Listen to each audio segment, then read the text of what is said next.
siswa SD 37 Panyula atas nama Pak Hasan. Ya Pak, bagaimana kemarin Pak? Alhamdulillah, baik, luar biasa. Nah, di sini Pak, kita akan wawancara tentang pengambilan keputusan dalam dilema ketiga Pak. Ya, jadi nanti kita ada pertanyaan pertama. Selama ini bagaimana Anda mengidentifikasi kasus-kasus yang merupakan dilema etika atau pendidikan moral? Oh, ya. Jadi berdasarkan kasus tersebut adanya dilema etika karena harus memutuskan di antara pilihan yang sama-sama mempunyai alasan yang benar, yang masuk akal, maka sehingga untuk mengidentifikasi antara dilema etika dengan pendidikan moral, kita harus melihat alasan pengambilan keputusan atau perbuatan keputusan tersebut. Sehingga jika alasannya masuk akal dan dibenarkan, itu masuk dilema etika. Sedangkan bila alasannya tidak sesuai, maka itu masuk dilema moral. Terima kasih Pak. Lanjut ke pertanyaan berikutnya Pak. Selama ini bagaimana Anda menjalankan pengambilan keputusan di sekolah Anda, terutama untuk kasus-kasus di mana ada dua kepentingan yang sama-sama benar atau sama-sama mengandung nilai kebaikan? Oh ya. Jadi kami dalam mengambil keputusan atau menjalankan keputusan harus kami musyawarahkan dulu kepada seluruh guru yang ada di sekolah. Begitu. Kira-kira langkah-langkah atau prosedur seperti apa yang biasa Bapak lakukan? Jadi ada pun langkah atau prosedur yang biasa dilakukan di sekolah ini, artinya kita mengajak semua guru untuk berdiskusi. Ya. Melalui rapat internal ini kita menganalisis, secara detail agar apa nanti yang kita putuskan itu dapat kita bertanggung jawab bersama. Dari hal-hal apa saja selama ini Bapak anggap efektif dalam pengambilan keputusan? Hal yang kami anggap sangat efektif dalam pengambilan keputusan itu adanya semacam tindakan preventif. Kenapa ini kita lakukan? Supaya sebelum terjadi permasalahan, jadi kita lakukan dulu langkah-langkah tindakan preventif.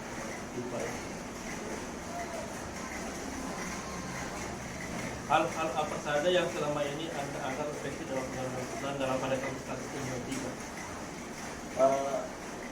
jadi tantangan biasanya dalam mengambil keputusan itu adalah biasanya kurangnya ketegasan. Ya. Jika dihadapkan dengan persoalan yang menyangkut masalah kekeluargaan atau kemanusiaan, itu yang sering jadi tantangan. Karena itu tadi persoalan kemanusiaan, persoalan kekeluargaan. Sehingga salah satu tantangan yang biasanya kita ambil dalam keputusan. Apakah ada tata kelola atau jadwal yang untuk dalam tertentu untuk menyelesaikan masalah kasus etika? Apakah Anda langsung menyelesaikan di tempat atau memiliki sebuah jadwal untuk menyelesaikan, atau bentuk bagaimana prosedurnya seperti apa yang Bapak jalankan? Oh iya, jadi kalau masalah berbicara masalah jadwal, itu tidak ada jadwal khusus dalam menyelesaikan kasus dilema etika ini. Jadi tidak ada jadwal khusus. Kenapa? Karena tergantung situasi dan kondisi. Ya, masalah apabila masalah tersebut ini ada rumit, akan memakan waktu lama. Ya. Jadi kita harus perlu berpikir tenang.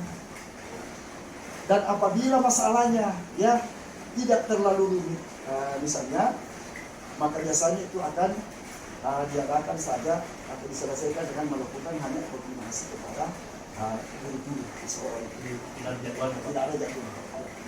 Selanjutnya Pak, adakah seseorang atau faktor apa yang selama ini mempermudah atau membantu Anda dalam pengambilan keputusan dalam kasus-kasus dilema etika?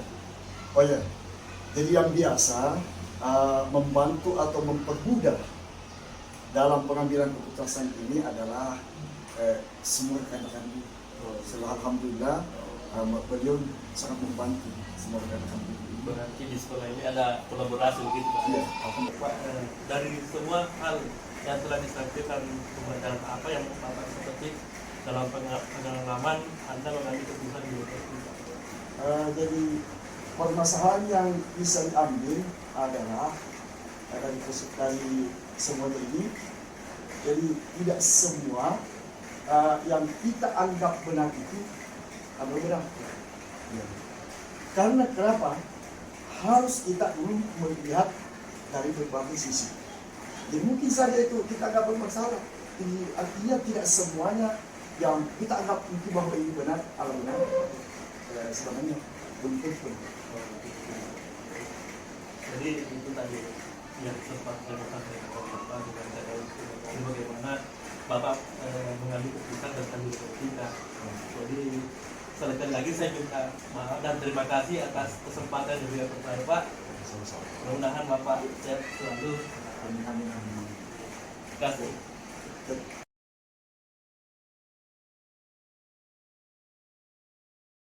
Assalamualaikum warahmatullahi wabarakatuh. Saya Zulkifli Akif, merupakan calon guru pembinaan angkatan 10 Kabupaten Bone. Di sini saya berkesempatan untuk mewawancarai ibu principal saya yang bernama Ibu Kasmawati SPDI. Di sini saya akan membahas tentang bagaimana cara pengambilan keputusan menghadapi dilema etika di sekolah. Baik Pak, langsung saja pertanyaan pertama. Selama ini bagaimana Anda dapat mengidentifikasi kasus-kasus yang merupakan dilema etika atau bukan moral? Di sini untuk saya sebagai kepala sekolah untuk mengidentifikasi suatu kasus ke dalam kategori dilema etika atau bukan moral, saya menelaah kasus tersebut.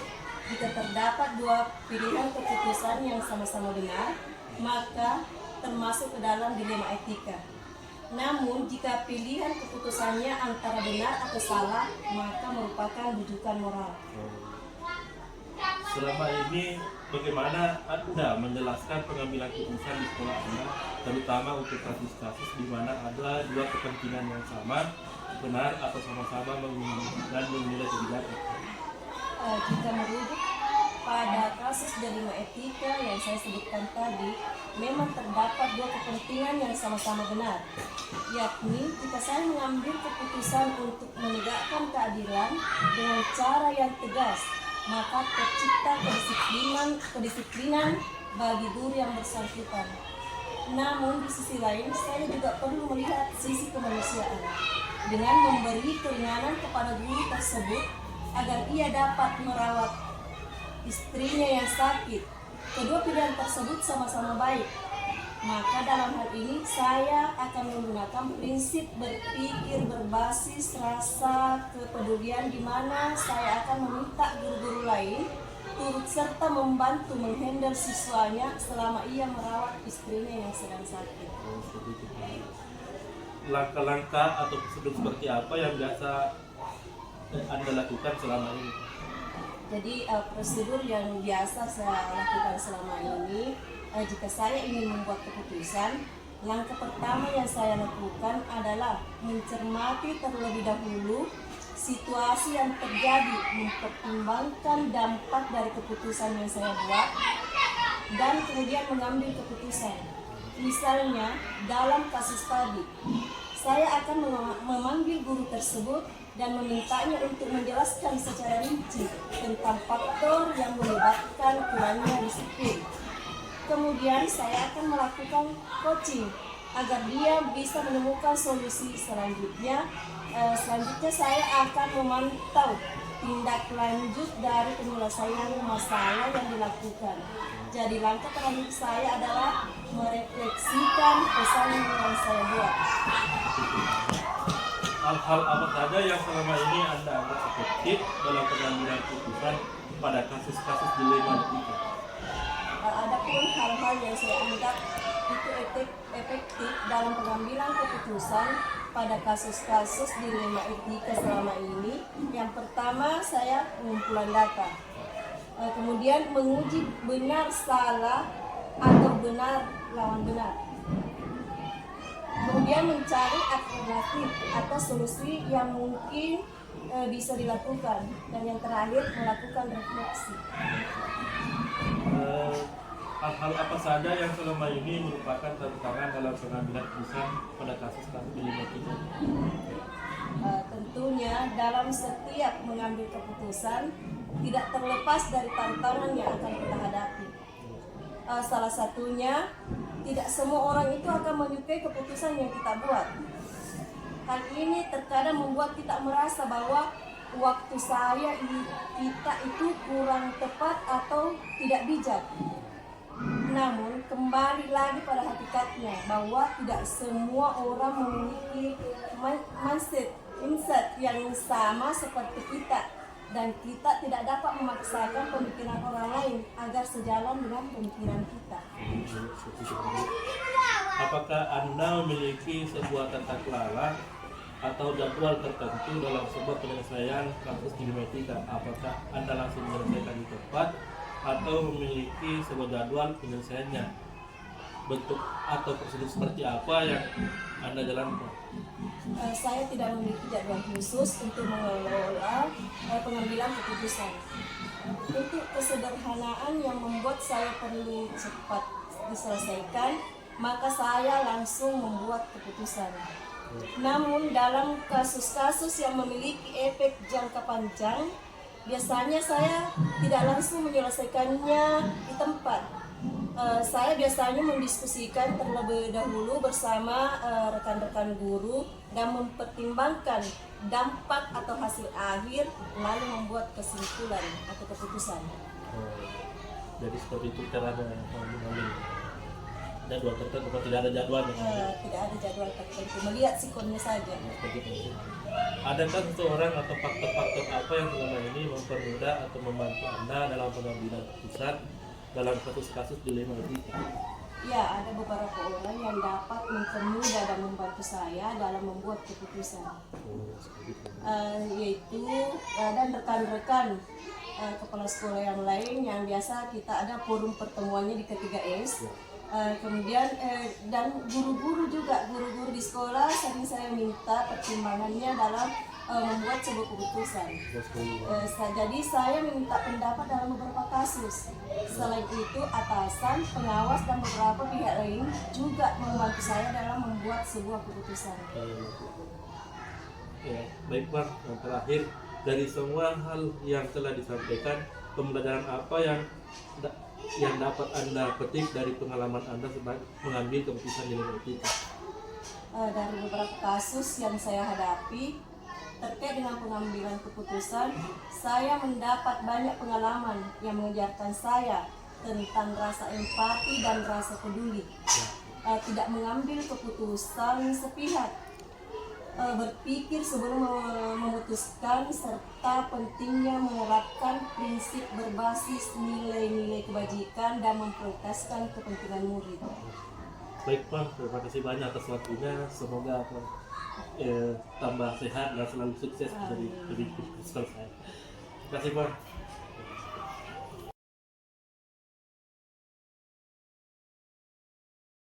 Assalamualaikum warahmatullahi wabarakatuh. Selamat siang. Hari ini saya Suki Blaki merupakan PGP Angkatan 10 Kabupaten Bone, berkesempatan untuk mewawancarai Ibu Siti Indra SPD sebagai selaku Kepala SDI Pres 1279 Bondrai. Adapun isinya hari ini adalah wawancara tentang pengambilan keputusan dilema etika. Waalaikumsalam warahmatullahi wabarakatuh. Terima kasih atas kunjungan untuk mewawancarai kami dalam hal kita selaku PGP Angkatan 10. Baik Pak, untuk langsung saja, pertama, selama ini bagaimana Anda dapat mengidentifikasi kasus-kasus yang merupakan dilema etika atau rujukan moral? Terima kasih. Jadi menyangkut masalah kasus-kasus yang berkaitan dengan dilema etika, ini merupakan suatu pembelajaran buat kita, karena di mana masalah ini kadang ada permasalahan yang sebenarnya yang benar, tapi namun di sisi lain ada juga menganggap masih ini, sehingga kami menempuh jalan. Kalau hal seperti itu, saya melakukan pendekatan kepada misalnya si ini, si A yang menganggap diri ini memberikan pemahaman, dan begitu pula untuk yang dianggap masih kurang ini, ada permasalahannya. Terima kasih. Iya, begitu, Mandi. Selama ini bagaimana Anda menjalankan pengambilan keputusan di sekolah Anda, terutama untuk kasus-kasus di mana ada kepentingan yang sama-sama benar atau sama-sama mengandung nilai kebajikan? Kalau pengambilan keputusan kami, jadi kalau ada kasus seperti itu, kami lebih utama menghubungi guru atau memang guru yang langsung menyampaikan ada hal seperti ini, sehingga kami bisa melakukan suatu menyampaikan hal-hal yang saya anggap inilah mungkin keputusan yang terbaik, tapi tetap kami meminta pandangan dari teman-teman kalau menganggapnya itulah yang terbaik, sehingga masalah itu dapat terselesaikan. Baik, Bu. Langkah-langkah atau prosedur seperti apa yang biasa Anda lakukan selama ini? Langkah-langkahnya? Langkah-langkah yang saya tempuh yaitu memberikan pembimbingan atau pembinaan kepada teman-teman jika ada hal-hal yang dihadapi seperti ini harus kita selesaikan dengan baik. Hal-hal apa saja yang selama ini Anda anggap efektif dalam pengambilan keputusan pada kasus-kasus dilema etika? Yang saya anggap paling efektif itu kita memanggil misalnya siapa yang dianggap itu ada permasalahan atau kasusnya, kita membicarakan dengan guru-guru, kemudian guru-guru menerima dengan apa yang kami sampaikan, langkah inilah yang paling tepat kita laksanakan. Hal apa saja yang selama ini merupakan tantangannya dalam pengambilan keputusan pada kasus-kasus dilema etika? Tantangan yang kami dapat dalam kasus itu, karena biasanya menganggap bahwa semuanya benar, sehingga dalam penilaian kami ya mungkin memang ada yang butuh bahwa ini perlu sedikit ada penyampaian bahwa hal seperti ini harusnya kita tunggu dengan cara ini. Apakah Anda memiliki sebuah tata kala atau jadwal tertentu dalam sebuah penyelesaian kasus dilema etika? Apakah Anda langsung menyelesaikan di tempat atau memiliki sebuah jadwal menyelesaikannya untuk atau prosedur seperti apa yang Anda jalankan? Bagusnya memang kita menyampaikan satu jadwal bahwa untuk menghadapi kasus ini supaya bisa secara bersamaan, bahwa memang ada jadwalnya untuk menyampaikan jika ada hal-hal yang dianggap perlu, sehingga masalah ini diterima dengan baik, karena kita memang sudah membicarakan bahwa insya Allah kita akan mengambil waktu pada hari ini misalnya. Apakah ada seseorang atau faktor-faktor apa yang selama ini mempermudah atau membantu Anda dalam pengambilan keputusan? Dalam hal ini faktor-faktor yang mendukung itu artinya sebagai kepala sekolah kita tidak bisa mengambil satu keputusan, jadi harus menyampaikan, membicarakan dengan teman-teman bagaimana hal ini bisa diselesaikan, artinya mempermudah masalah itu. Kalau kita membicarakan ada faktor yang mendukung, ya termasuk misalnya dulu mungkin ada masukannya seperti ini. Jadi ada kolaborasi dari Ada diri kolaborasi, ada istilahnya kerjasama, kita saling memasukkan masukan. Jadi dari semua hal yang telah sampaikan Pak, pembelajaran apa yang dapat Anda petik dari pengalaman Anda mengalami keputusan bina etika? Yang bisa kita ambil amanah di sini, karena ada manfaatnya dan ini menyangkut juga masalah mungkin dalam kasus seperti ini sehingga ada hubungan silaturahim kita bisa lebih ini karena adanya mungkin pada saat sebelumnya itu kita kayak kurang berkomunikasi. Ya. Nah setelah terjadi hal seperti ini, inilah merupakan suatu hal yang menjadi apa istilahnya ini? Agar silaturahmi. Ya, ajang silaturahminya sehingga masalah ini terselesaikan dengan adanya dukungan atau teman-teman bisa kita saling ini artinya terselesaikan dengan baik. Oh, seperti itu berarti luar biasa Bang. Terima kasih banyak Bang atas waktunya Bang. Mudah-mudahan apa yang kita bicarakan ini bisa menjadi pelajaran buat saya, dan terima kasih Bang, sekali lagi terima kasih atas waktunya, mudah-mudahan sehat-sehat Bang. Sebelumnya kami juga mengucapkan terima kasih di mana karena seandainya tidak ada masalah ini mungkin kita tidak berkunjung ke sekolah ini. Terima kasih banyak. Ya. Adapun kekurangannya ya mohon mungkin ada sesuatu yang bisa kita lebih